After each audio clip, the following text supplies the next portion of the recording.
It was the summer of 1944, deep in the pine woods of northern Louisiana.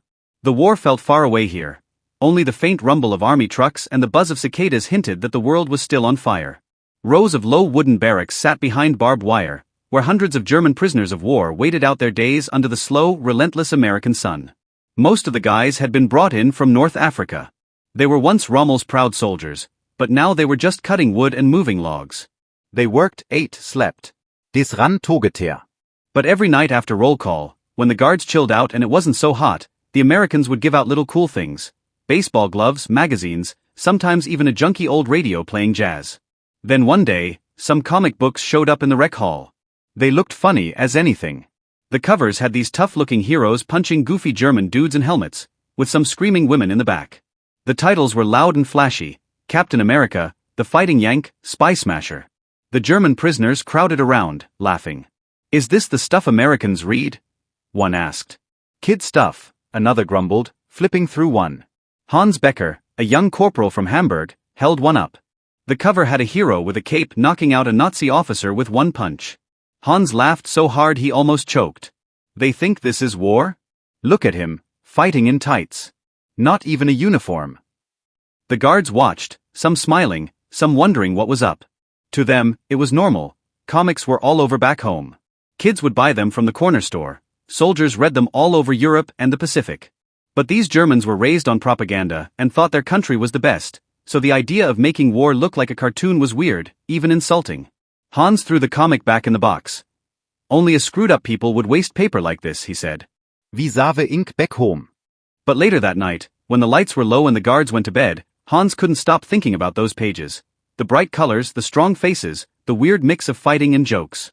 Something felt wrong about them. The heroes weren't soldiers. They were just regular people, reporters, inventors, and kids with masks. And they fought for doing what's right, not for taking over. The next day, he had to see more. During lunch, Hans went back to the rec hall and got another comic. This one was Captain America number 36, from 1944. He flipped through, chuckling at the over-the-top action. Then he stopped. On page 4, there was a German officer yelling in a bunker. He had a wide face and a scar under his left eye, just like Hans himself. The name said Colonel Becker. His stomach tightened up. He read what the guy was saying. The character was a coward, telling his guys to go die for him. The words made fun of how stuck up the country was. Hans read it twice, his hands shaking a bit. Colonel Becker tells his guys to fight till their last breath, while he hides behind their courage. That hit home. He wasn't a colonel, just a corporal, but he looked just like the guy. The name, the scar, even how nervous he looked. Someone in America had drawn him, or someone like him, as the bad guy. That night, Hans sat by himself outside the barracks, the comic in his lap. The camp was calm, the smell of beans in the air. He watched the sun go down over the fence and wondered how far these comics went, how the Americans saw them, not as soldiers, not even as people, but as what tyranny really means, cartoon bad guys to get beat up. A guard walked by, saw the book and smiled. "Pretty wild, huh? Cap really roughs up your guys." Hans nodded, trying to smile. "Yeah," he said quietly. "Good draws." But inside, something was happening: anger, confusion, and a bit of shame he didn't get. The next morning, the prisoners lined up for work. Hans had the comic in his jacket. When Otto, his friend, noticed, he smirked. "Still reading those American fairy tales?" Hans hesitated. "Maybe they're not all fairy tales." Otto Laukhet. Carrefool, Becker. "You might start thinking the hero wins." Hans looked out at the American trucks and tractors, the guards talking with farmers, a country just going on with things.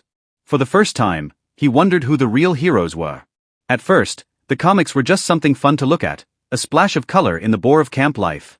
The Americans would leave a box of them every week in the rec hall, fresh issues from town brought by the kid brother of the corporal loved them. The Germans laughed at them, made fun of them, and even used the pages for lights. But after a while, the laughing stopped.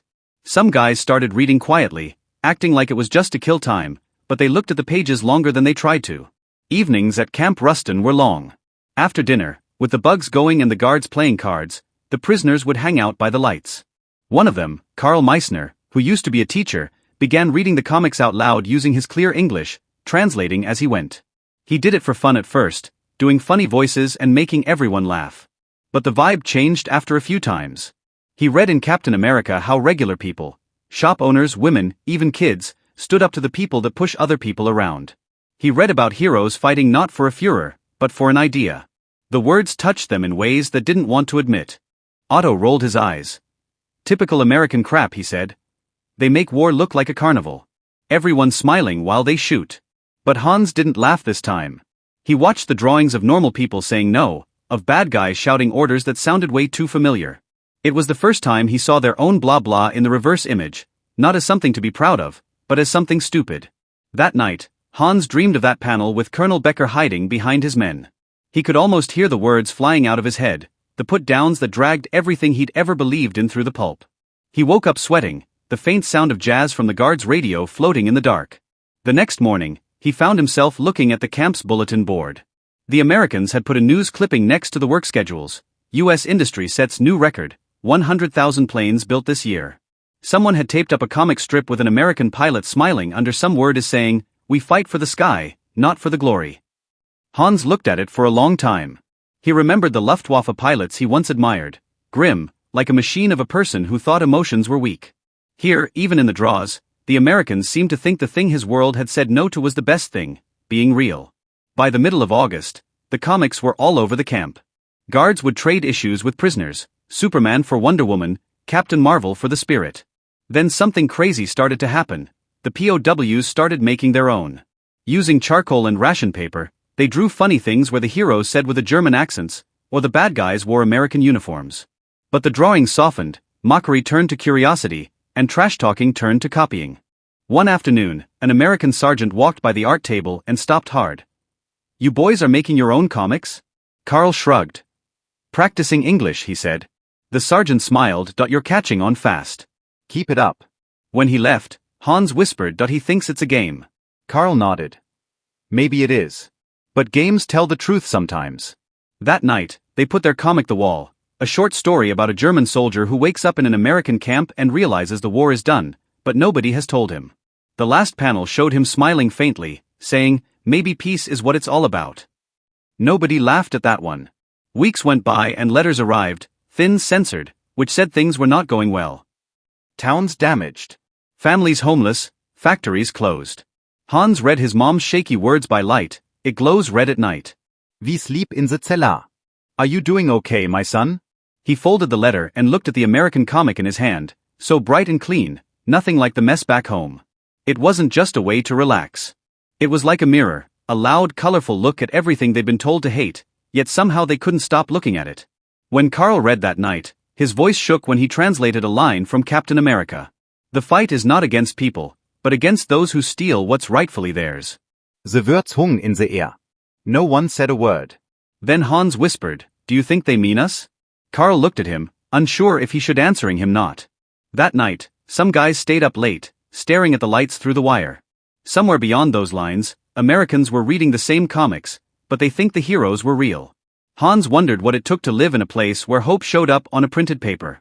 It got colder as fall sneaked over Louisiana. The camp days got shorter, and the sounds of the prisoners were muted. The jokes that had been thrown at each of the comic panels had begun to fade away. That became just a simple hush that even the guards picked up on. The Germans could shout the names of every American superhero that came to mind. They'd get together, discuss the man shield that Captain America had, but what was just jokes and gags, there was something else there. For the men who grew up under the watchful eye of the media told them. The books seemed to make an impact that they all need. The heroes would not follow orders, turn on generals to save their very worst of enemies. It was a rebellion that was put onto the pages. One night Hans sat outside the bar racks flipping through an old book where a detective would solve crimes of the time and that were always seeking out for the truth. Nas could not even remember the time that he celebrated truth back home, since there was many cases where truth was a danger.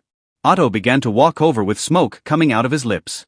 "It seems to me that you read that book like the Bible," he said, "but I don't think they are." Hans did not look up and replied, "This might as well be it." Otto said, "Don't you think that these are saints and heroes in fancy costumes?" Hans spoke, "The men protect the weak and ours demand the shut them up." Otto had a frown on his face, ready to yell out a reply when a guard scanned them with a flashlight. For just one sec you could just see them for who they are, a shadow that is between what they had lost, the world behind them that they even understand. At the recreational hall the Americans had set up a news movie playing for what's going on so that they could watch. The movie started, and right with it an animal cartoon came on the show where it was Donald Duck and the soldiers laughed.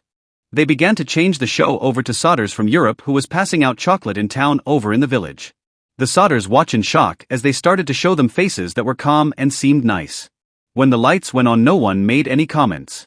The guards would get it all together as one of the guards said with a soft voice, "The truth is not what you think it is." Later that night Nas was laying awake as insects made noise outside of the camps. And was thinking about he looked like a villain. Did the artist seem him as cruel, or was it the uniform?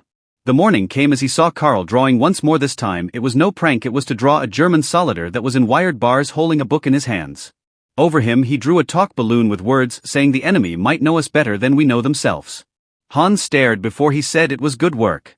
Carl replied with a head nodding. How about we show this to them? Hans gave a small laugh, said, when we've been not seen as the bad guys might be one day. That night doing the English lessons the sergeant from the camps brought in more stuff for reading and an article titled Why We Fight. That America says that this helps hold democracy in place and shield those who aren't heard. The words that he heard brought the sentice to place a feel that he could describe himself. Hans asks Louis, "What is that you want to fight?" The sergeant gave his shrug, did not know anything too fancy, but I know I fight for them that can't say anything back home. I think that's good enough. Hans gave a nod. Now he sees all the certainty. It's been in couple weeks, everything has began to have tape marks on it. They were now talking to each with what they had learnt. Hans started to pull out the story about the villain. He stared at the face where captions America was standing over, giving the enemy something that he thought he never will forgive. In springtime, as everything was getting warm, the prisons was starting to think and see of some kind of end. Everyone was whispering to one other that Germany went to ashes with their head of power was dead. But as the news, for sure a strange sign of quietness hit. But the guard was glad that they were alive, shook that and said good luck for what is next. For Hans the end felt like a change. He walked the street that day. Many pages that were tiered was on the floor. And some sentences from it were to make people look at the sky. He took the scrap into his pocket. The weeks were a mess of papers, transports and saying goodbyes. The guards who were pointing guns would instead tap the people and say travel safely. He had trouble as he only could say thanks. Louis said don't let anyone say that you were wrong, Becker said. A week's travel show to trains and see that home was not home. Hamburg as it fell to the floor as his home was the one that got destroyed. Getting work was hard to do, he helped fix American machines. The shipping stamped where to send him place so he can fix it all. He takes out one of the old comics and reads what they need and what they need to win. So he can draw the families again. By 1950 he had collections for his stories to tell. Where they can find the hero. Later on Hans will be painting people who have had their hearts broken and that the test for people were not drawn with guns but from inside. He passed his thumb to see and feel the word to see a sense of something in him. Living inside of Some wäre Else. Came down to saying, do you think that they will ever see us as evil? Otto reply, he may, but we don't have it end that way. There was only sound for a while, but a noise out of the camp, and in that noise dreams are awaken. The snow was beginning to melt as edges went over with the sun. Smoke came from the dinner with bread scents going through. The guards trust the Germans now to walk without any chains. The war seemed to have stopped itself overseas to not feel the need anymore, but her in Louisiana, it's different. Nas noticed the changes that conversations held. All the words has lost their shine. They chatted about the stories they were reading. The ment was invited to fix the roof of the school in town. It was a supervisioned work by a smaller group. Over at lunch a group of children looked on with great worry about the soldiers of enemies. A child held up Superman to Han and asked do he like it. Nas froze with no words. The child smiled as he showed a story where Superman saved a ship, and with that was all that made Hans smile. Hans finally said yes, I think he's a good guy. The child had a smile on his face for the entire day. He recalled many of the signs back in the day. But the children hold a story of mercy. That night he say with Carl. What's really weird is back home they never gave any discipline, but still they built an entire country on imagination. Otto replied they're built with what they followed. Everything was quiet. Hans gazed at someone who seemed to draw images that are made to change people and help people out. At the end there was stories say all story can change for the end. He looked the sky where there was new light being made as Captain America would seem to shine. It's always a way, and that was what he would want to show from back then. So if this story moved you, take a moment before you scroll. Somewhere in history's darkest hours, kindness and imagination still found a way to shine through, even in the unlikeliest of places, even in a prison camp. Stories like these remind us that humanity doesn't disappear in war, it just waits for someone to notice it again. If you'd like more forgotten pieces of World War II history, the small human stories hidden behind the headlines, make sure to like this video and subscribe. It helps keep these memories alive for the next generation. And before you go, tell us in the comments where you're listening from, and what time it is there right now. Somewhere out there, across time zones and decades, someone else might be listening too, just like those men once did, discovering the power of a story.